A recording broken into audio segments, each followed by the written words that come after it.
Welcome back, and thank you for tuning into Cheating Tales Lab. We appreciate every single one of you. We'd love to know, what part of the world are you watching from right now? Let us know in the comments. Now, let's dive into today's story. The crystal tumbler felt heavy in Harrison Shaw's hand as he savored his nightly bourbon, a small reward for closing the $200 million Riverside development deal. The amber liquid caught the dim hallway light as he passed his daughter's bedroom, preparing to share the good news with 17-year-old Lily. But her voice, pitched low and conspiratorial, stopped him cold. "Dad's so stupid, Emma." Lily's words sliced through the mahogany door. "He actually thinks Mom's upset about him traveling so much." Like, hello? Ryan practically lives here during Dad's business trips. Harrison's fingers tightened around the glass. The ice cubes clinked softly, a discordant note in the sudden silence of his world. I mean, they're not even subtle anymore. Lily's giggle twisted something in Harrison's chest. "Mom says once Dad's inheritance clears, we're all moving to Chicago together. New life, new start." The bourbon turned bitter on his tongue. Rebecca, his wife of 12 years. The woman he'd trusted to help raise Lily after Sarah's death. The same woman who'd encouraged him to take more business trips this past year, who'd insisted he focus on expanding Shaw Development's reach. "Ryan says the timing has to be perfect." Lily's voice dropped lower, taking on an edge of importance that made Harrison lean closer.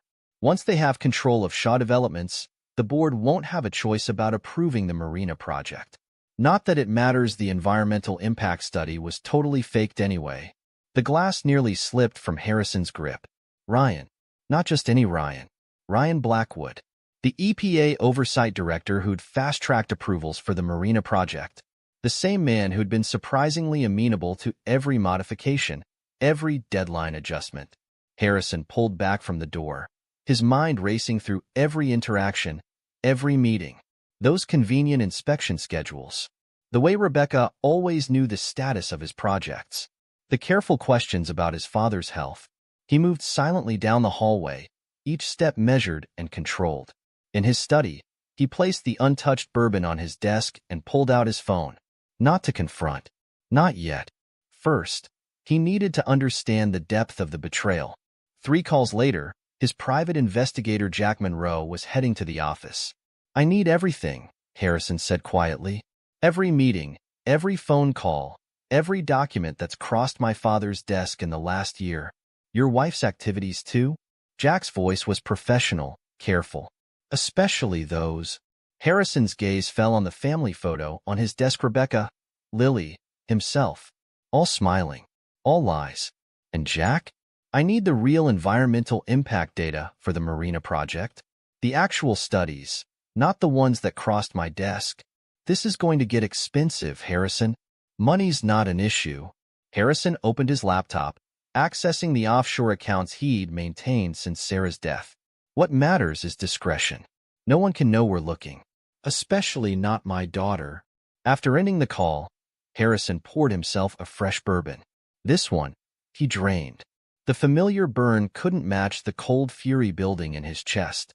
Rebecca hadn't just betrayed their marriage, she'd corrupted his daughter, threatened his company, and compromised everything he'd built.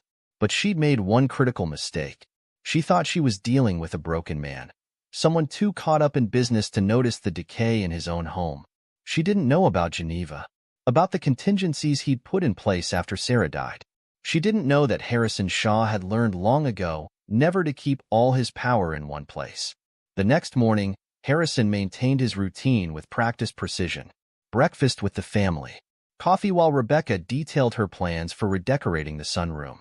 A kiss goodbye as he headed to work. Instead, he met Jack in a private room at the Carlton Hotel. "It's worse than you thought," Jack said, spreading photos across the table. "Every business trip you've taken in the past 18 months coincided with EPA inspections at your project sites." Harrison studied the surveillance photos. Rebecca and Ryan entering hotels, restaurants, his own house. But it was the timestamps that told the real story. These meetings, Harrison tapped one photo. They're all scheduled around board votes or regulatory deadlines. "They're organized," Jack confirmed. "Your wife didn't stumble into this affair. She chose Ryan Blackwood specifically." "Look at these." More photos. Rebecca at lunch with other EPA officials. Ryan meeting with competitors who'd mysteriously withdrawn their bids on key properties. The Marina project isn't their first target, Jack continued. They've done this before. Different cities, different companies. Ryan moves in, finds a vulnerable executive, and Rebecca provides the vulnerability, Harrison finished. His voice remained steady, but his eyes had turned to steel. What about my father? Jack hesitated. That's where it gets interesting. I spoke with his nurse, Maria Torres. Your wife visits every Tuesday afternoon. I know. She brings him magazines, keeps him company. She brings papers. Legal documents disguised as medical forms. Your father's signature is on transfer authorizations, board resolution. Harrison's fist came down on the table, the first crack in his composure.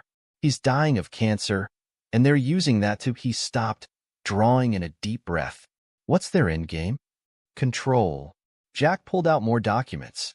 Once your inheritance clears, you'll own controlling interest in Shaw Developments. But these transfers your father's been signing? They're setting up a complex web of shell corporations. On paper, you'll have the power. In reality, Rebecca and Ryan will control everything. Harrison stood, moving to the window. Below, Chicago's business district hummed with activity, oblivious to the betrayal being orchestrated in its midst. And my daughter? She's been their eyes and ears. Every time you've worked from home, every private call she's been reporting back. Her trust fund isn't just generous, Harrison. It's being managed by one of Ryan's shell companies. Harrison's reflection in the window showed no emotion, but his words carried deadly weight. They've turned my child into a spy. There's one more thing. Jack pulled out a final folder. Your first wife's accident? I found some irregularities in the original investigation. Harrison turned slowly. Sarah's death wasn't random? I need more time to confirm, but Jack's phone buzzed. He checked it, frowning. Your wife just accessed your father's medical records. She's moving faster than we expected. No, Harrison said quietly. She's moving exactly as I need her to. He pulled out his phone, dialing a number from memory. Thomas? It's Harrison Shaw. I need to see my father's lawyer. Tonight. The law offices of Brandenburg and Associates cast long shadows in the Chicago twilight. Harrison sat across from Gerald Brandenburg, his father's lawyer of 30 years, watching as the older man reviewed the documents Jack had provided. This is... Gerald removed his glasses, rubbing his eyes. Harrison, this is systematic corporate theft. These medical forms your father signed? They're transferring control of key subsidiaries to offshore entities. Can it be reversed? Some of it. But Harrison, there's more. Gerald pulled out another file. Your daughter's trust fund? The one Rebecca insisted on setting up last year? It's structured as a corporate holding company. Once these transfers are complete, Lily will technically control 30% of Shaw Development's voting rights, which Rebecca will control until Lily turns 25. Harrison's voice was ice. They're using my daughter as a corporate puppet. Exactly. And with Ryan Blackwood's position at the EPA, they can force through the Marina project approval, tank the company's value, and walk away with millions while destroying everything my father built. Harrison stood, moving to the window. The city lights blurred into a constellation of betrayal. What they don't know is that I've been expecting something like this. Not this exactly, but something. Gerald raised an eyebrow. The Geneva account? After Sarah died, I learned the hard way that trust is a luxury I can't afford. Harrison turned back to the desk. Show me everything they've signed, everything they've moved. I need to know exactly what pieces they think they control. For the next hour, they traced the web of deception. Shell companies nested within holding companies. Offshore accounts linked to seemingly legitimate businesses. And at the center, the Marina project, a development that would make millions on paper while devastating the local ecosystem. The real environmental impact study, Harrison said finally. Where is it? Gerald opened his briefcase, removing a sealed envelope. Your father had it conducted privately months ago. The results? They're devastating, Harrison. If this data becomes public, the company would survive. Barely. But the criminal charges for submitting false environmental data? Harrison smiled, but it didn't reach his eyes. Those would be harder to overcome. What are you planning? Justice. Harrison took the envelope. But first, I need you to draft new papers. Transfer documents, board resolutions, everything they've done. I want parallel versions, all legitimate, all ready to file. You're going to trap them with their own plan? No. Harrison's voice was quiet, but carried the weight of absolute certainty. I'm going to let them think they've won. Then I'm going to show them what a real corporate takeover looks like. He pulled out his phone, checking the time. Rebecca will be home soon, expecting to find me drunk and angry about the deal closing. Instead, she'll find dinner reservations and champagne. You're celebrating? I'm setting the stage. Harrison gathered his coat. They think they're destroying my life. I'm going to let them think that until the moment I destroy theirs. As he left the office, Harrison's phone buzzed with a text from Lily. Coming home late, Dad. Study group with Emma. He texted back, no problem, sweetie. Love you. The words tasted like ash, but Harrison Shaw had learned long ago that revenge, like business, required a perfect poker face. Let them think they were winning. Let them think he was blind. Geneva was waiting. And unlike Rebecca, Harrison knew the value of patience. In his car, he made one final call. Jack, I need you to find out everything you can about Lily's friend Emma. Something about that connection doesn't feel right. The pieces were in place. The game was set. And Harrison Shaw had no intention of being the fool they thought he was. Rebecca Shaw's morning began like any other day of entitled luxury. She sipped Dom Prignan at her favorite salon while scrolling through property listings in Chicago's Gold Coast. The text from her American Express concierge was the first ripple in her perfectly curated world. Mrs. Shaw, we're unable to process your annual membership renewal. She dismissed it as a technical glitch until her platinum card was declined for a mere $12,000 handbag at Bergdorf's. The sales associate's smirk made her blood boil. Try this one, Rebecca demanded, slapping down her private black card. Declined. Each successive card met the same fate, her face burning hotter with each rejection. Her phone buzzed, Ryan Blackwood's name flashing on the screen. Emergency. Office. Now. She found him in his EPA office, the usual arrogant swagger replaced by barely contained panic. Spread across his desk were documents she never expected to see in the light of day. He knows. Ryan's hands shook as he held up the divorce papers. Not just about us. Everything. Rebecca snatched the filing from his grip, her practiced poise crumbling as she read. Harrison hadn't just filed for divorce, he'd submitted comprehensive federal whistleblower documentation. Every falsified environmental study, every manipulated inspection, every bribed official documented with a precision that made her stomach turn. Impossible, she hissed. We controlled every variable. The real studies were destroyed. Apparently not. Ryan pulled up his banking app. All my offshore accounts are frozen. Federal investigation pending. Even the Cayman transfers are locked. Rebecca's phone lit up with notifications. Their joint accounts drained. Her private accounts frozen. But it was the alert from her daughter's trust fund that made her manicured nails dig into her palms. All holdings converted to Shaw Development shares. That son of a bitch, she snarled. He's turned everything into worthless paper. Once this environmental data goes public, we'll be ruined, Ryan finished. And that's if we avoid prison. Her lawyer called next. Rebecca had always enjoyed the way Andrew Porter cringed when she berated him. Not today. Mrs. Shaw, the FBI. She hung up, her hand shaking. Where would he go? She demanded. Harrison doesn't just vanish. He's too arrogant, too controlling. Ryan handed her a single sheet of cream-colored stationery. Harrison's precise handwriting carried a message that chilled her more than the empty accounts. Check the real environmental impact data. What game is he playing? Rebecca's voice rose to a pitch that would have embarrassed her in calmer moments. No game. Ryan's face had gone ashen. This morning's mail brought subpoenas for every project I've overseen in the last 5 years. Harrison didn't just run, he orchestrated a symphony of destruction. Neither noticed the small red light blinking on Ryan's office phone, recording every panicked admission for an FBI surveillance team. In the parking garage below, Maria Torres, known to them only as Walter Shaw's nurse, sat in an unmarked car with her FBI radio. "Subjects are in place," she murmured, recording everything. The next 72 hours became a masterclass in systematic destruction. Every attempt to access funds triggered deeper audits. Each call to corporate contacts revealed blocked access. Rebecca's carefully cultivated network of influence crumbled like the fod it had always been. "You don't understand," she snapped at her fourth lawyer in 3 days. "I need those accounts unfrozen now. Do you know who I am?"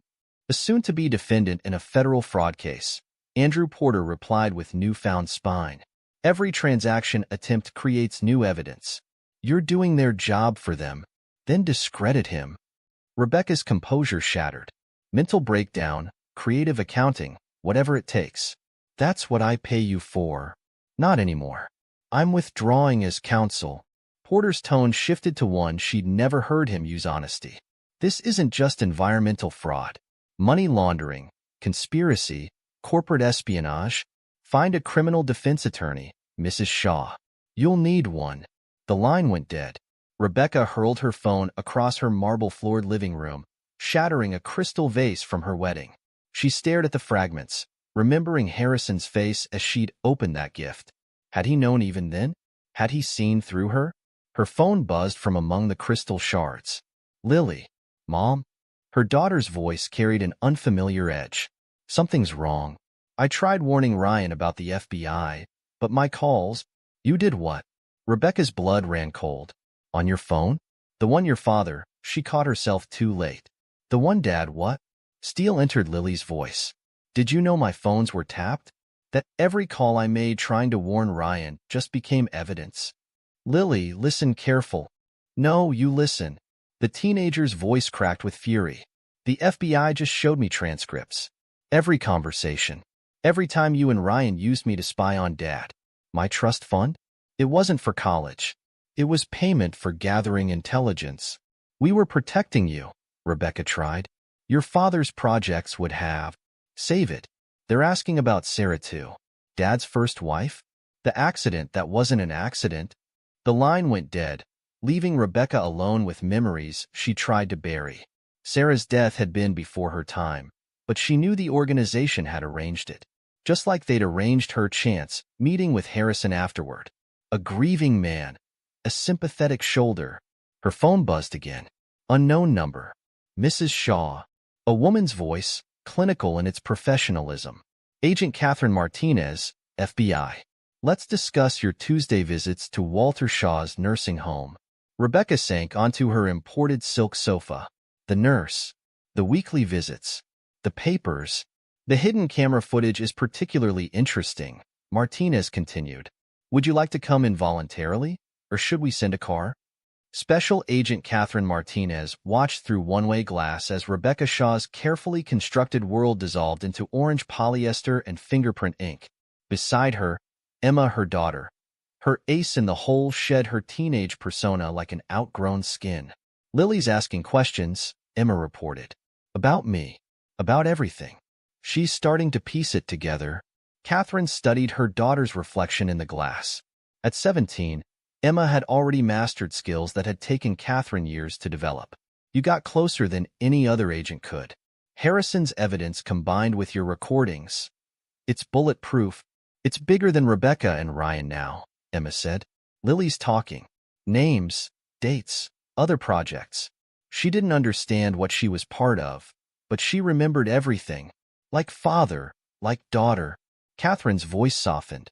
This case had cost her daughter something precious, perhaps her last chance at a normal teenage friendship. "Harrison's handler is bringing him in from protective custody next week. Phase 2 begins." In another interview room, Lily Shaw sat surrounded by transcripts of her own betrayal. "I didn't know," she repeated, mascara tracing black rivers down her cheeks. "About Sarah. About any of it. I thought Mom loved him." Agent Thomas Chin, Harrison's FBI handler, studied the girl who'd unknowingly helped expose a decades-long conspiracy. "Tell me about the first time your mother introduced you to Ryan. The real story." Lily's hands trembled as she wiped her eyes. "It was before Dad's Seattle trip. Mom said Ryan was an old friend, that he needed help fixing some environmental problems. She said Dad was too focused on profits, that sometimes good people had to bend rules. She stopped, fresh tears falling. She made it sound noble, like we were saving something instead of destroying it. And Emma?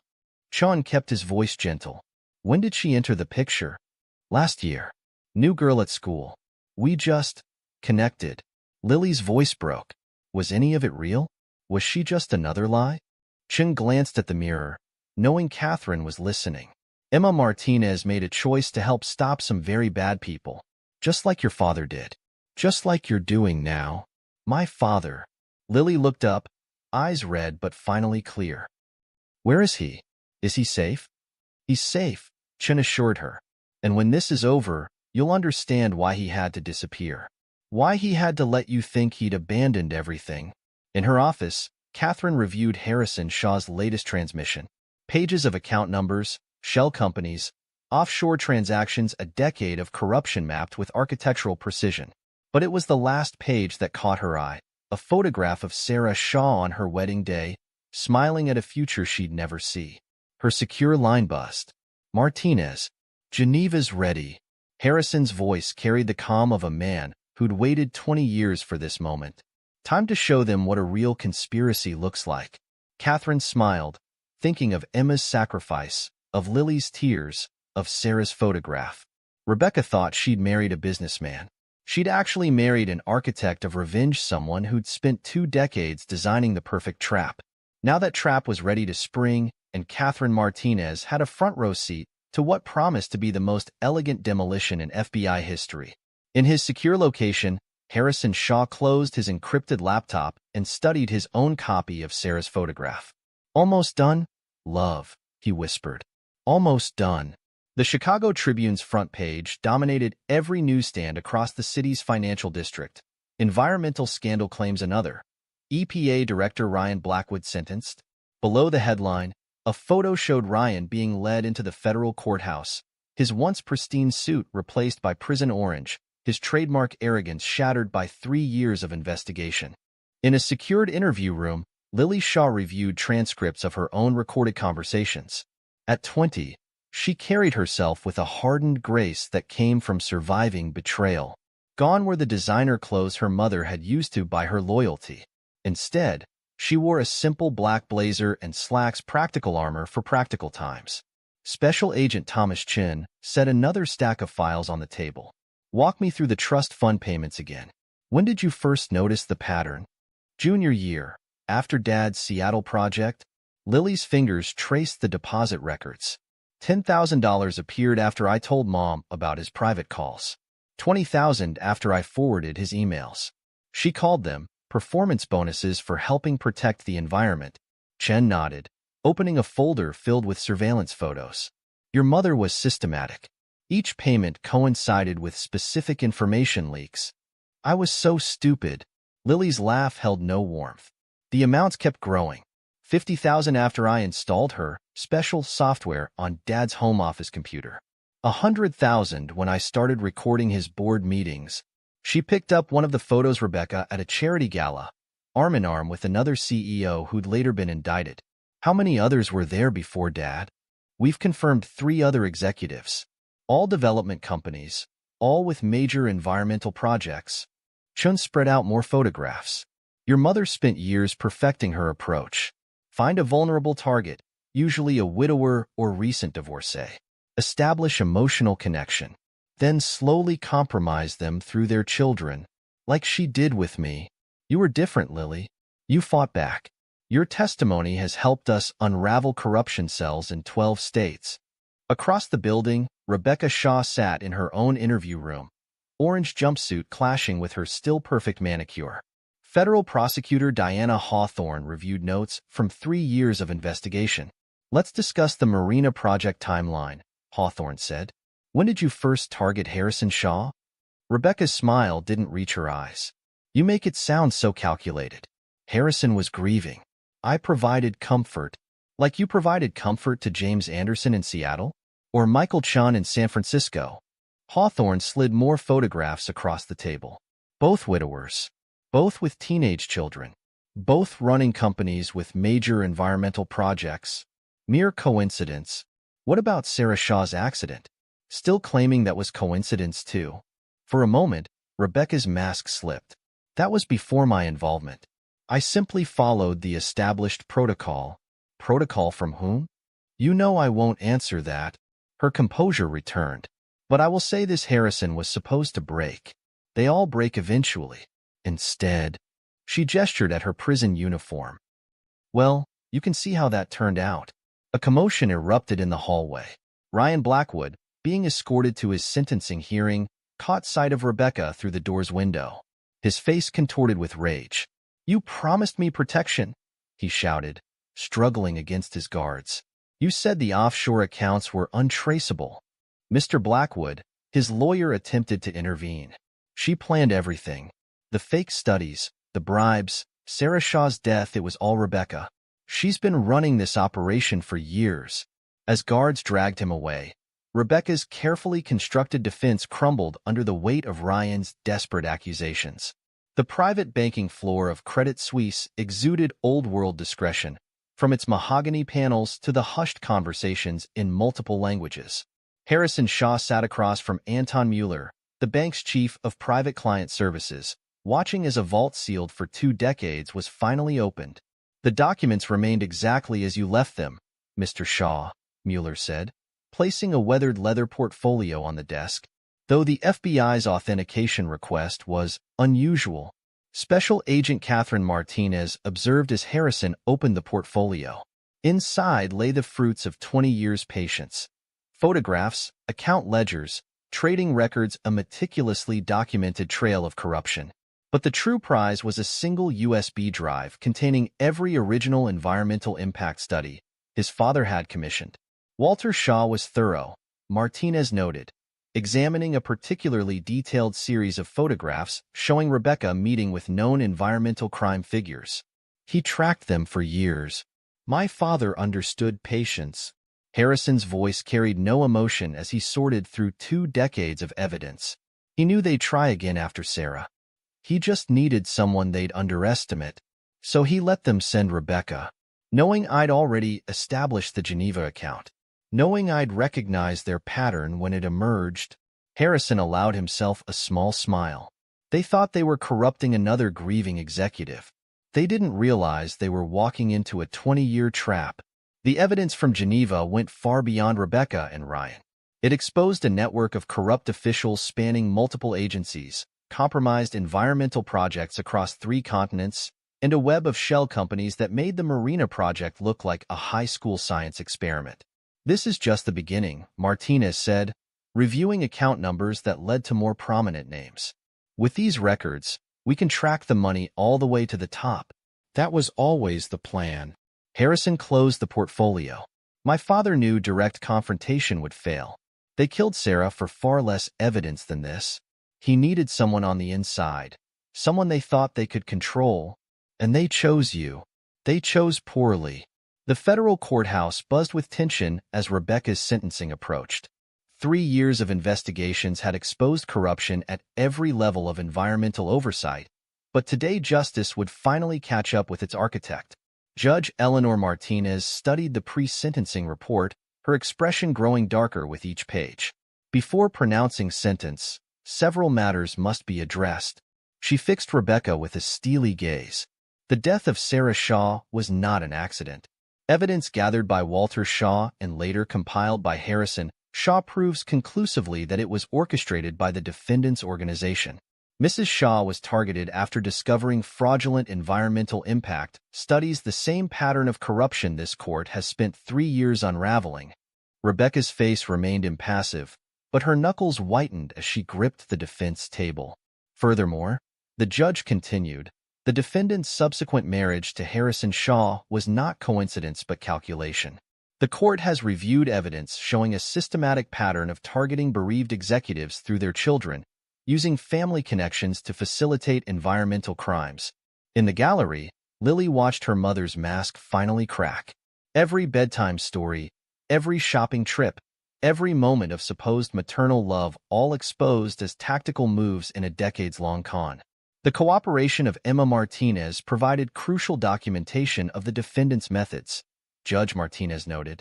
The recorded conversations between Miss Shaw and Miss Martinez revealed not just individual crimes, but an entire methodology of corruption.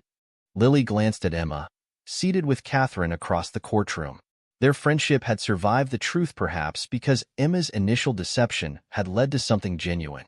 This court views the defendant's actions as representing the worst form of environmental crime, the judge declared. Using family bonds to facilitate corporate fraud, manipulating a child into betraying her own father, participating in a conspiracy that resulted in Sarah Shaw's death. The damage to both the environment and human lives is incalculable. The sentence fell like a hammer. 30 years without parole, complete asset forfeiture, and restitution exceeding $50 million. As Rebecca was led away, Harrison entered silently through a side door. He hadn't attended the trial, hadn't given her the satisfaction of seeing him testify. But this moment, this final confirmation that justice transcended generations, he needed to witness. Their eyes met briefly. Rebecca saw not the vulnerable widower she'd targeted, but an architect of vengeance who'd spent 20 years ensuring her destruction.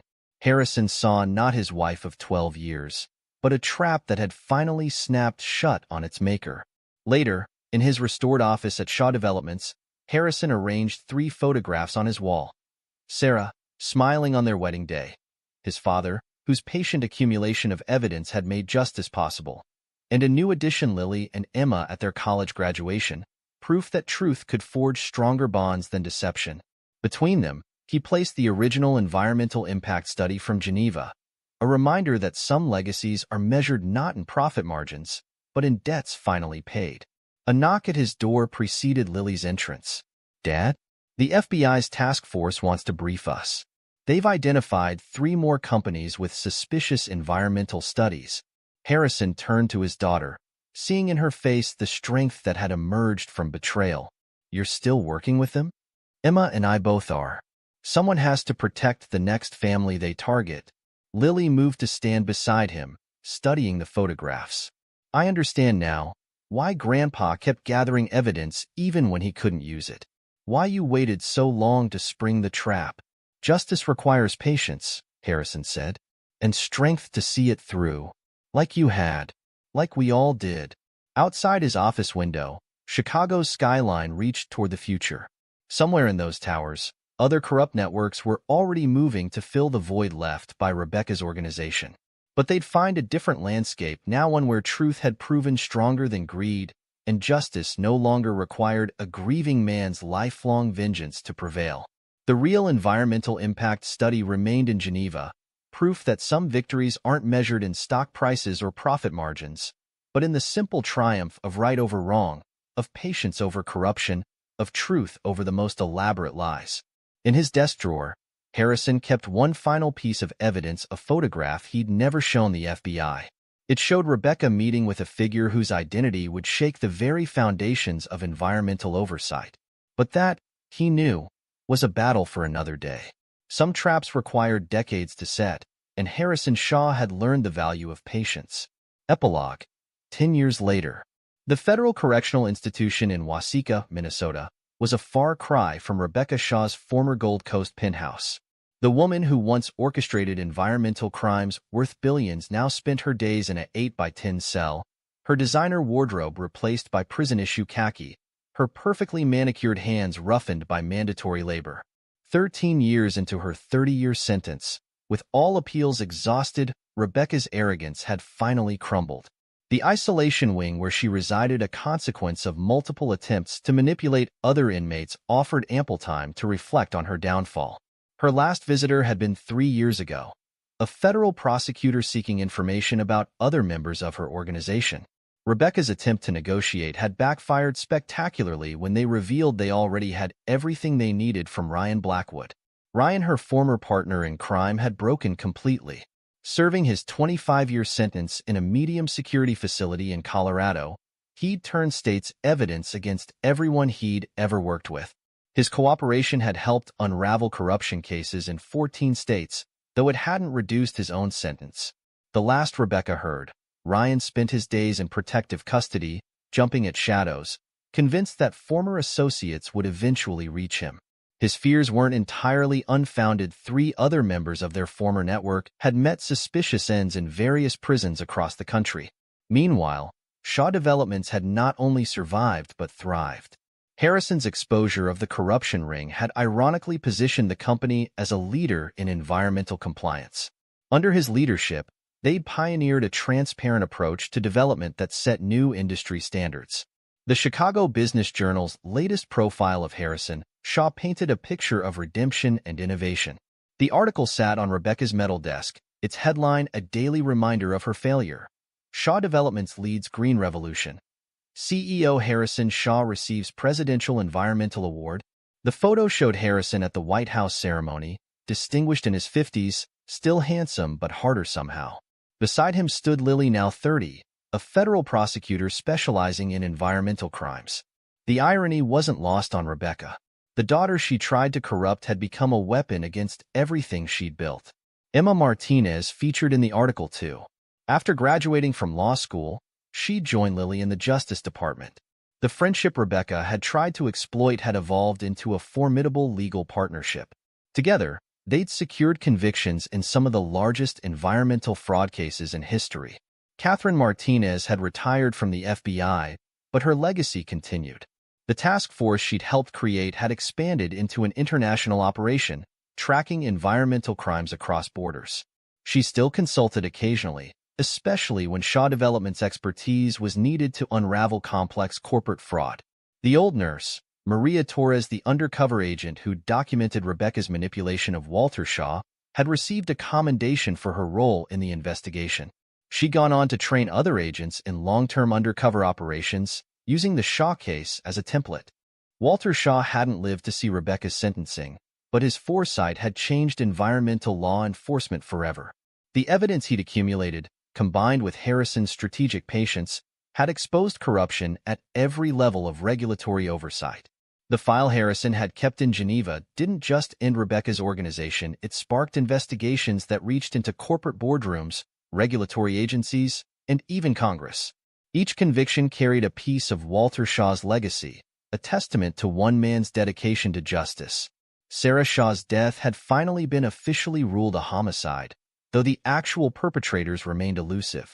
The cold case unit still received anonymous tips occasionally, each one meticulously investigated. Harrison had never stopped searching for the whole truth about his first wife's murder. In his office at Shaw Development's new headquarters, a model of sustainable architecture, Harrison kept an updated wall of photographs. Sarah and Walter remained central, joined now by newer images.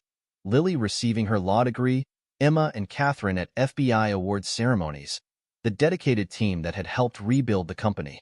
The original environmental impact study from Geneva had been donated to a law school's environmental crimes division, used to train future prosecutors in detecting corporate fraud.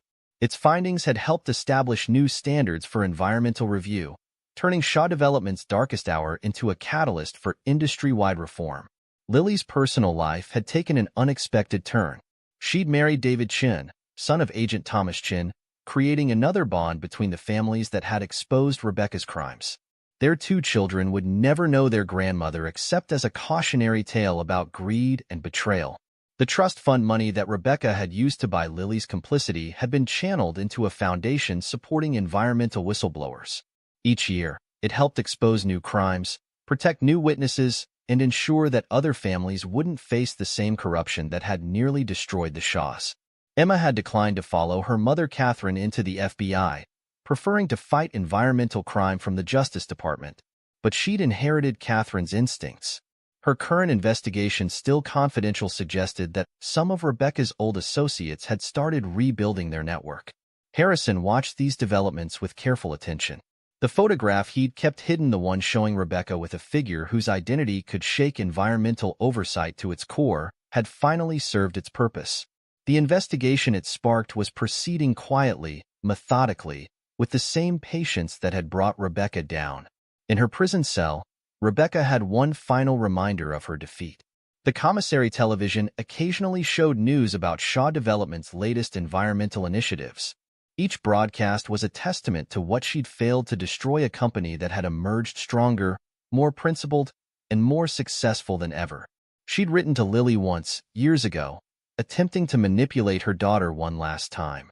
Lily's response had been simple: a copy of her federal prosecutor's badge and a note reading, "Justice finds its own path." Ryan, in his separate prison, had deteriorated further. His attempts to write a tell-all book had been blocked by the courts, his remaining assets seized for restitution. The brilliant EPA director who'd once commanded respect through fear now commanded nothing, not even his daily routine. The Marina project site, the development that had triggered Rebecca's downfall, had been transformed into an environmental research center. Scientists there studied the ecosystem she tried to destroy, their work funded by penalties paid by convicted conspirators. Harrison's patient vengeance had rippled far beyond Chicago. Environmental crime units worldwide now studied the Shaw case, learning how corruption could hide behind corporate veils and family ties. Rebecca's methodology had become a textbook example of how not to succeed in corporate crime. The scale of justice that Walter Shaw had first set in motion had finally balanced. His son had transformed a personal vendetta into systemic change. His granddaughter prosecuted crimes he'd first documented. And somewhere in Geneva, in a quiet bank vault, other evidence waited proof that some legacies of justice span generations. Rebecca had one final decade to serve, assuming good behavior she'd never managed to maintain. Ryan had 15 years left, his cooperation buying him little mercy from judges who'd seen the full scope of his crimes. Their invisible masters had largely escaped justice, but their power had been broken. And in his office, overlooking a cleaner, more vigilant Chicago, Harrison Shaw kept planning, kept watching, kept building. The photograph in his desk suggested there was more work to be done.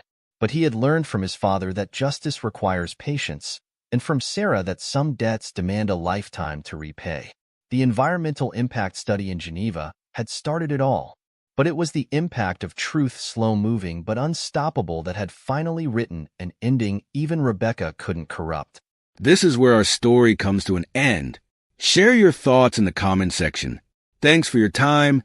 If you enjoy the story, please subscribe to this channel. Click on the video you see on the screen, and I will see you there.